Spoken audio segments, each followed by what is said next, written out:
छत्रपतींचा रायरेश्वरही मतदानासाठी सज्ज झालेला आहे। शिडी दोरखंडाच्या साह्याने निवडणूक साहित्य गडावर पोहोचलं। रायरेश्वर महाराष्ट्रातील आव्हानात्मक मतदान केंद्र आहे। तिसऱ्या टप्प्यातील मतदान मंगळवारी होणार आहे। 7 मेला तिसऱ्या टप्प्यातील मतदान पार पडतंय। मतदानासाठी ही तयारी केली जाते आहे, त्यातली ही महत्त्वपूर्ण घडामोड। छत्रपतींचा रायरेश्वरही मतदानासाठी सज्ज झाल्याचं दिसतंय।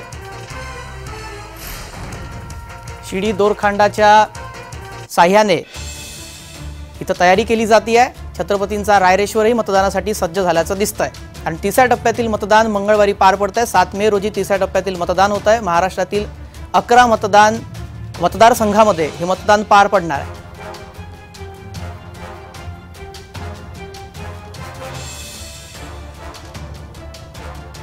महाराष्ट्रातील आव्हानात्मक हे मतदान केंद्र आहे। इथे सुद्धा जोरदार तयारी करण्यात आल्याचं दिसतंय।